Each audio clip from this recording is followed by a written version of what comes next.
Hello dear साथियों, आप सभी का स्वागत है साइंस जीके टेस्ट फर्स्ट के अंदर। इस जीके के अंदर हमने साइंस के सिर्फ सामान्य जो ज्ञान होता है साइंस का, उस टॉपिक को शामिल किया है। इसलिए इस वीडियो को पूरा वॉच करें।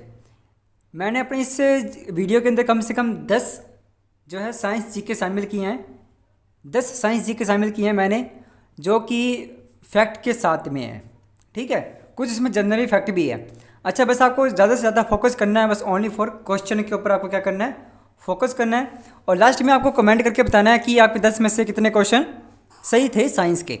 ठीक है, साथ में अपना क्या लिखना है, आपका नेम भी जरूर लिखना है। ठीक है, तो स्टार्ट करते हैं हमारी इस वीडियो को फर्स्ट क्वेश्चन के साथ, जो इस प्रकार से है। निम्न में से किस जीव को सूक्ष्म जीव की श्रेणी में नहीं रखा जाता है? आपको बताना है इनमें से जो आपको 4 ऑप्शन दिए गए हैं, इनमें से किस सूक्ष्म जीव को सूक्ष्म जीव की श्रेणी में नहीं रखते। आपके ऑप्शन है जीवाणु को, ऑप्शन बी शैवाल को, ऑप्शन सी कवक को, ऑप्शन डी विषाणु को। आपको बताना है कि निम्न में से किस जीव को अपने सूक्ष्म जीव की श्रेणी में नहीं रखते। तो इसका जो राइट आंसर है वो है ऑप्शन डी, यानी कि फोर्थ वाला, विषाणु को। विषाणु क्या है, सूक्ष्म जीव है, लेकिन इसे फिर भी अपने क्या नहीं करते, सूक्ष्म जीव की श्रेणी में नहीं रखते। अब अपने से जुड़े कुछ फैक्ट जान लेते हैं कि अपने सूक्ष्म जीव किसे कहते हैं। क्या बोलते हैं अपने सूक्ष्म जीव किसे कहते हैं, इससे जुड़े अपने फैक्ट जान लेते हैं। देखिए, वे जीव जिन्हें देखने के लिए क्या हो, माइक्रोस्कोप की जरूरत हो, यानी वे जीव जिन्हें देखने के लिए क्या जरूरत हो, माइक्रोस्कोप की जरूरत पड़े, उससे अपने बोलते हैं सूक्ष्म जीव। और ध्यान रखना, सूक्ष्म जीव के 4 मुख्य वर्ग है। कितने मुख्य वर्ग है? सूक्ष्म जीव के 4 मुख्य वर्ग है। पहला है प्रोटोजोआ, दूसरा है शैवाल, तीसरा है जीवाणु और चौथा है कवक। अगर आपसे क्वेश्चन इस तरह से पूछा जाए ना, सूक्ष्म जीव के कितने मुख्य वर्ग है, तो आपको ये बताना है सूक्ष्म जीव के 4 मुख्य वर्ग है, प्रोटोजोआ, शैवाल, जीवाणु और कवक। उसके बाद एक नया पॉइंट है इसके अंदर, नया फैक्ट है कि विषाणु एक सूक्ष्म जीव है, लेकिन इसे सूक्ष्म जीव की श्रेणी में नहीं रखते, क्योंकि यह क्या करता है, यह निर्जीव की तरह भी काम करता है और सजीव की भांति भी कार्य करता है, यानी निर्जीव और सजीव दोनों की तरह कार्य करता है ये। ठीक है, इसलिए विषाणु को सूक्ष्म जीव की श्रेणी में नहीं रखते। आई होप दैट कि आपको यहाँ तक फैक्ट समझ में आ गया होगा। अब अपने सेकंड क्वेश्चन देखते हैं कि निम्न में से स्वपोषी जीव है। निम्न में से स्वपोषी जीव कौन सा है, आपको वो बताना है। आपका पहला ऑप्शन है ए अमरबेल, ऑप्शन बी शैवाल, ऑप्शन सी कवक, ऑप्शन डी लीच। आपको बताना है इनमें से स्वपोषी जीव कौन सा है। तो इसका राइट आंसर है ऑप्शन बी, यानी कि सेकंड वाला। शैवाल क्या है, एक स्वपोषी जीव है। शैवाल एक स्वपोषी जीव है, क्योंकि ये क्या करती है, प्रकाश संश्लेषण प्रक्रिया द्वारा, प्रकाश संश्लेषण प्रक्रिया द्वारा क्या करते हैं, प्रकाश संश्लेषण प्रक्रिया द्वारा क्या करते हैं, अपना भोजन बनाते हैं। ठीक है, इसलिए शैवाल एक स्वपोषी जीव है। सेकंड ऑप्शन इसका राइट आंसर है। तीसरा क्वेश्चन, प्रकाश संश्लेषण के लिए आवश्यक घटक नहीं है। अब आपको ये बताना है कि प्रकाश संश्लेषण के लिए कौन सा घटक आवश्यक नहीं है। आपके ऑप्शन है पहला कार्बन डाइऑक्साइड, दूसरा ऑप्शन है ऑक्सीजन, तीसरा ऑप्शन है सूर्य का प्रकाश, चौथा ऑप्शन है जल। आपको बताना है कि प्रकाश संश्लेषण के लिए कौन सा घटक आवश्यक नहीं है। तो इसका जो राइट आंसर है वो है ऑप्शन सेकंड वाला, यानी बी, ऑक्सीजन प्रकाश संश्लेषण के लिए आवश्यक घटक नहीं है। जैसे इस फैक्ट में बताया गया है कि प्रकाश संश्लेषण के लिए क्या क्या चीज़ जरूरी होती है। एक पौधे को जल की जरूरत होती है, और एक जरूरत होती है कार्बन डाइऑक्साइड की, यानी कि CO2 गैस की जरूरत होती है। एक जरूरत होती है क्लोरोफिल की। किसकी ज़रूरत होती है? क्लोरोफिल की जरूरत होती है। और एक ज़रूरत होती है सूर्य की प्रकाश की, यानी जल, कार्बन डाइऑक्साइड, क्लोरोफिल और सूर्य का प्रकाश।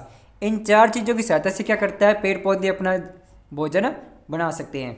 इनके बिना भोजन नहीं बन पाएगा, यानी कि प्रकाश संश्लेषण प्रक्रिया नहीं हो पाएगी। ये कौन सा क्वेश्चन था? तीसरा। अब हम चौथा क्वेश्चन देखते हैं। आपको बताना है कि इनमें से कौन सा जो जीव है या कौन सा जो पादप है वो कीटभक्षी पादप नहीं है। निम्न में से कौन सा कीटभक्षी पादप नहीं है। आपके ऑप्शन है पहला वीनस फ्लाईट्रेप, दूसरा ऑप्शन गटपन्नी पादप, तीसरा पादप है सैंड ड्यू, चौथा पादप है केस्कुटा। आपको इनमें से बताना है ऐसा कौन सा जो कीटभक्षी पादप कौन सा नहीं है। और आपको बता देता हूँ कीटभक्षी पादप कौन से होते हैं जो कीड़ों और मकोड़ों को खाते हैं। तो इसका जो राइट आंसर होगा वो होगा केस्कुटा।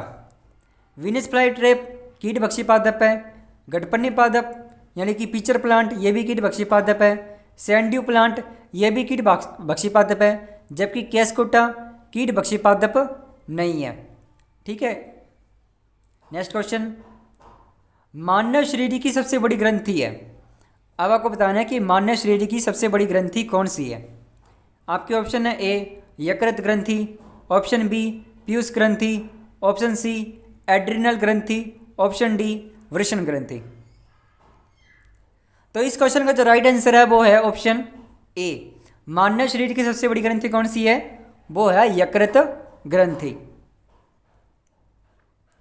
कुछ अन्य फैक्ट है इसके बारे में। यकृत ग्रंथि क्या है, मानव शरीर की सबसे बड़ी ग्रंथि है। अगर आपसे पूछे पीयूष ग्रंथि क्या है, तो ये मानव शरीर की सबसे छोटी ग्रंथि है।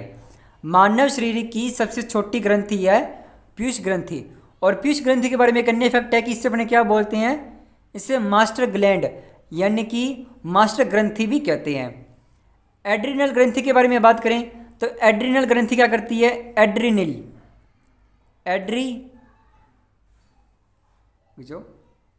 ग्रंथि क्या करती है, एड्रिनिल नाम की हार्मोन बनाती है।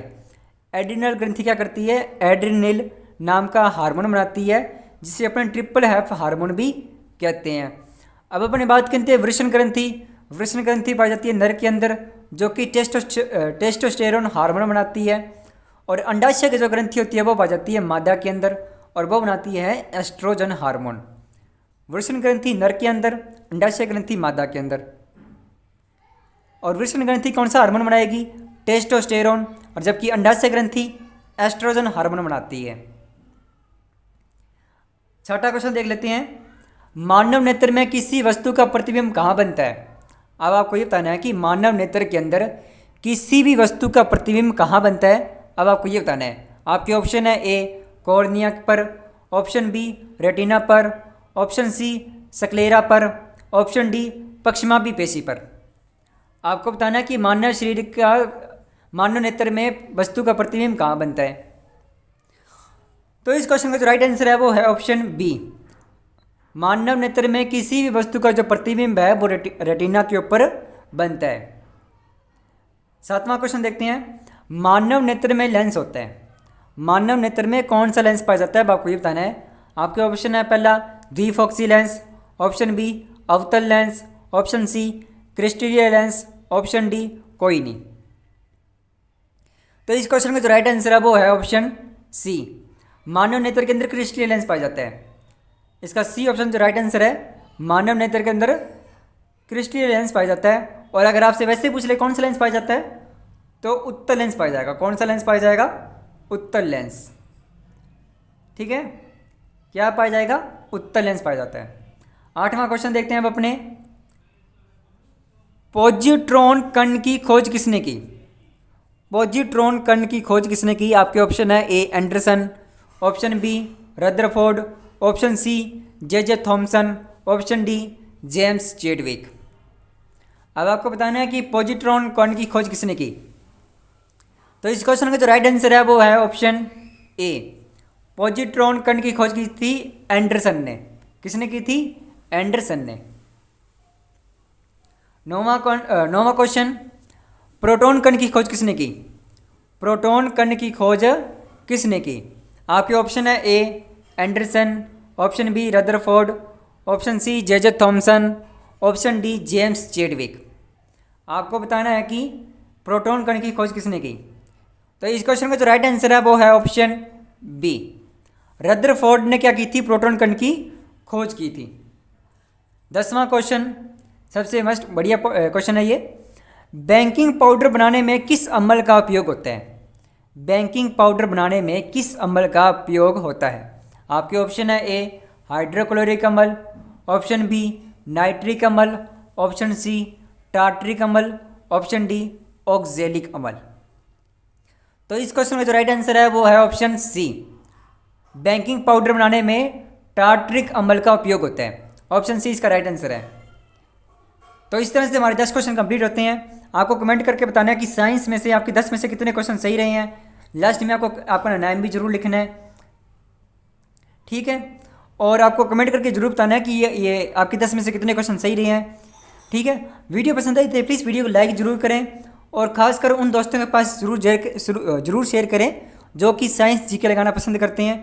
और ऐसी साइंस जीके पाने के लिए या साइंस के बारे में अन्य जानकारी जानने के लिए आप हमारे चैनल को सब्सक्राइब भी कर सकते हैं। अब आपसे मिलेंगे नेक्स्ट वीडियो में, तब तक के लिए जय हिंद जय भारत।